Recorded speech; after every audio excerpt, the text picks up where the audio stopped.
Meu pai criou um perfil falso, entrou no meu grupo de terapia online e durante 3 meses ele leu cada trauma, cada segredo, cada tentativa minha de me curar dele.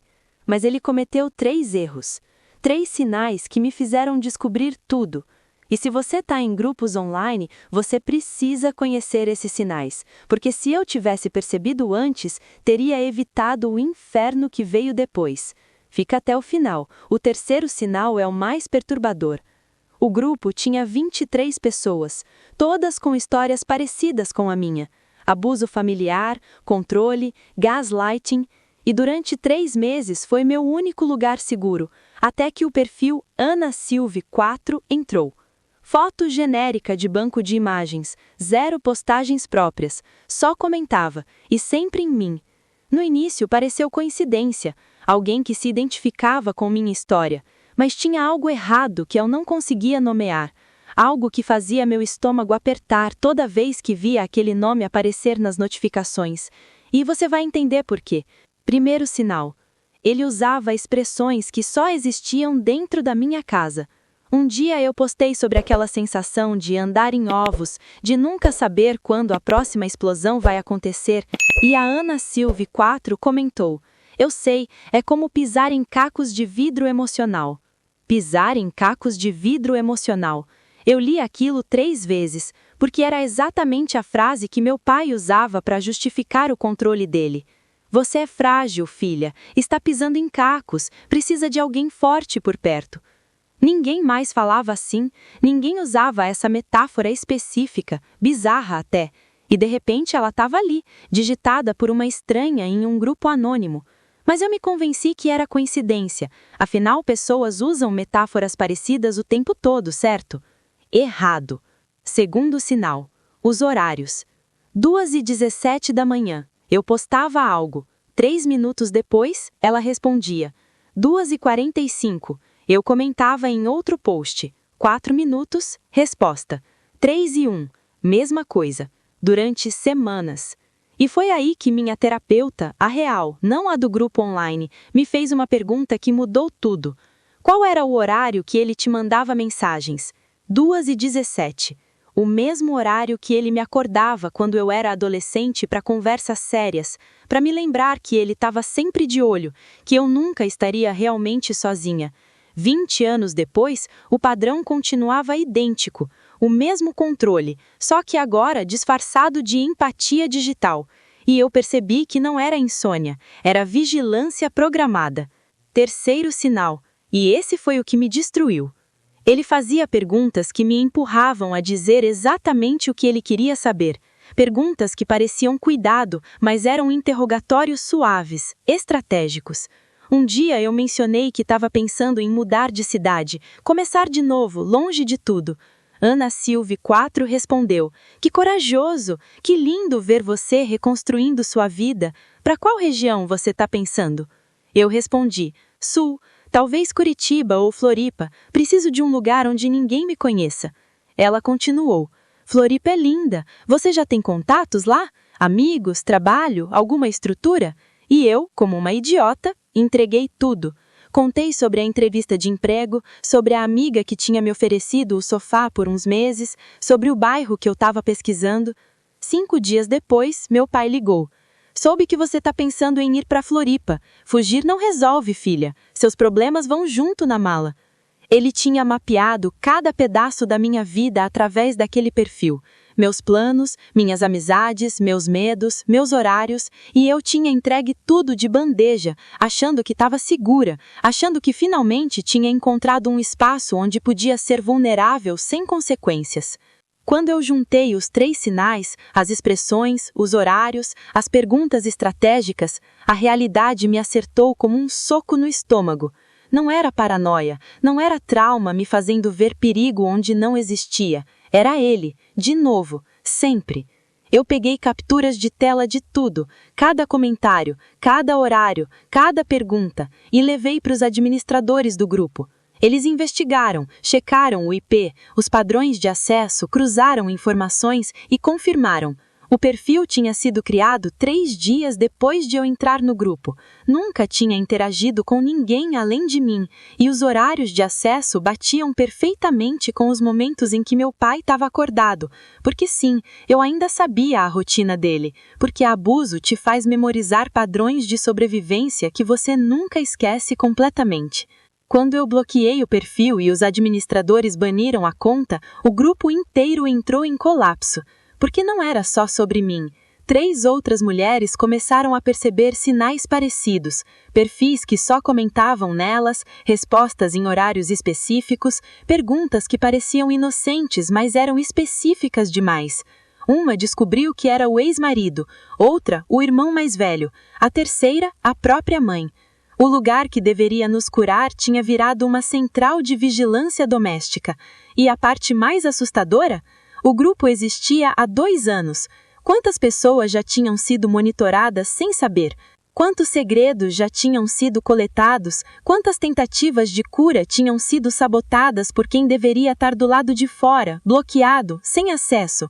A resposta é que nós nunca vamos saber, e isso me apavora até hoje. A sensação de descobrir que era meu pai não foi raiva primeiro, foi vergonha. Vergonha de ter caído de novo, vergonha de ter acreditado que uma tela de computador era suficiente para me proteger dele. Vergonha de expor minhas feridas à pessoa que as causou, pedindo sem saber a opinião do agressor sobre o próprio abuso. É uma camada de violação que eu não sei nem descrever direito. Não é só invasão de privacidade, é invasão da sua tentativa de cura. É o agressor entrando no consultório do terapeuta, sentando invisível no canto da sala e tomando notas de tudo que você finalmente teve coragem de falar, e depois usar isso contra você. 2 semanas depois da descoberta, ele apareceu na porta da minha casa, sem avisar, dizendo que precisávamos conversar sobre minhas mentiras online. Ele tinha prints, de tudo, cada desabafo, cada momento de fraqueza, cada vez que eu chorei digitalmente. E ele usou aquilo como munição, como prova de que eu era instável, dramática, que distorcia a realidade. Olha o que você anda falando de mim na internet, filha, inventando histórias, me pintando como um monstro. Você precisa de ajuda de verdade, não desses grupos de vítimas que alimentam sua fantasia. O gaslighting não tinha parado, só tinha mudado de plataforma. E o pior é que por um segundo horrível, eu quase acreditei. Porque é isso que abuso faz. Mesmo quando você tem provas, mesmo quando você sabe a verdade, a voz do agressor ainda ecoa mais alto que a sua própria. O grupo se desfez completamente depois disso. Ninguém se sentia mais seguro. As pessoas pararam de postar, pararam de responder.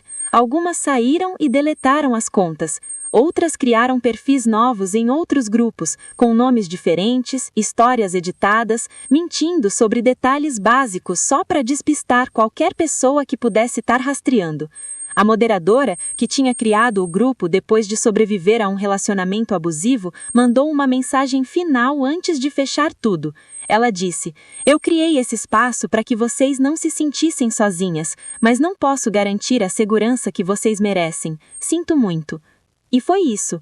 3 anos de histórias compartilhadas, de apoio mútuo, de pessoas se ajudando a sobreviver, destruídos porque 4 agressores decidiram que seus alvos não tinham direito nem a um espaço digital de cura. Bloquear o perfil foi fácil. 3 cliques. Denunciar, banir, apagar. Difícil foi reconstruir a confiança, não só em grupos online, mas em pessoas, em espaços, em mim mesma. Porque eu fiquei obcecada com a pergunta: como eu não percebi antes? Os sinais estavam todos lá.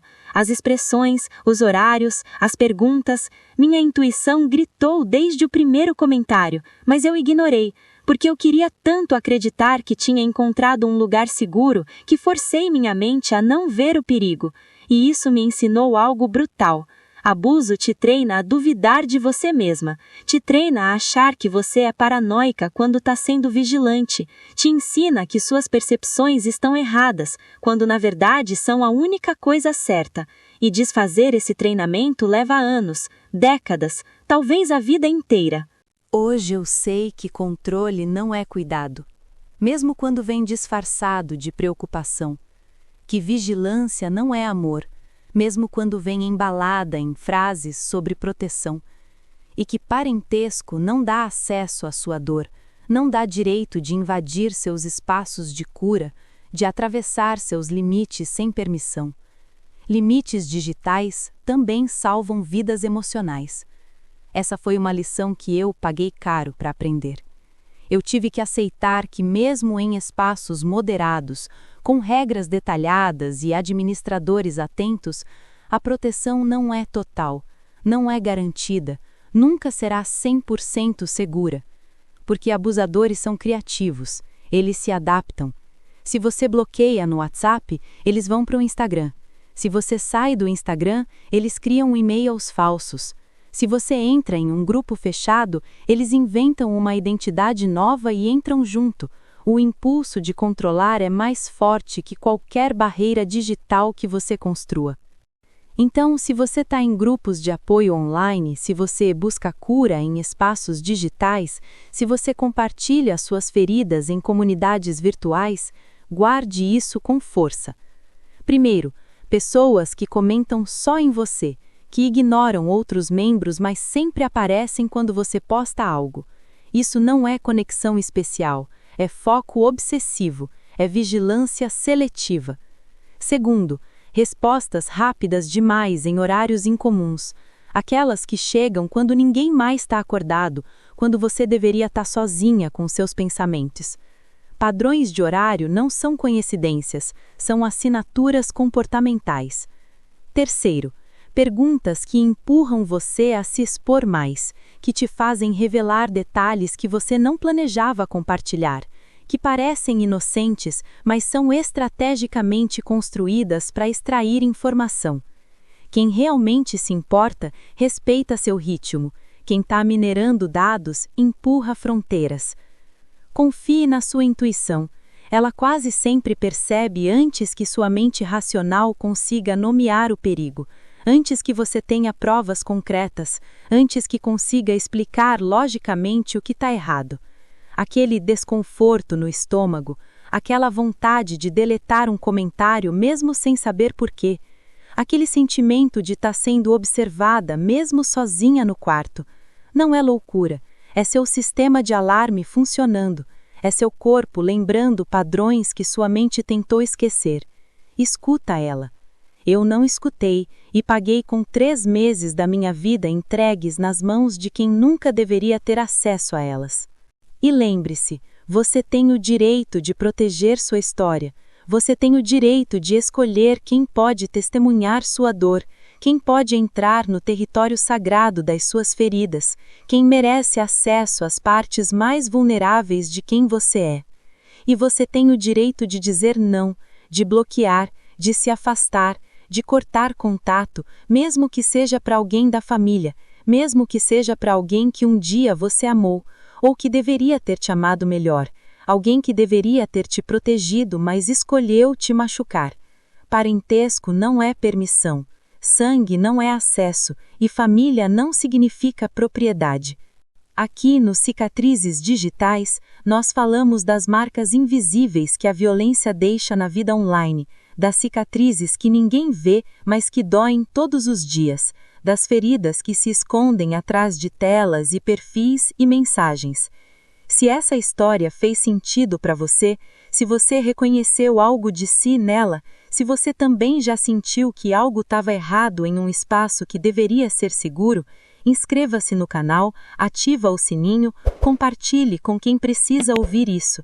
E lembre-se sempre, todos os dias, quando acordar e quando deitar, você não está sozinha nessa jornada. E você não está louca, você está certa.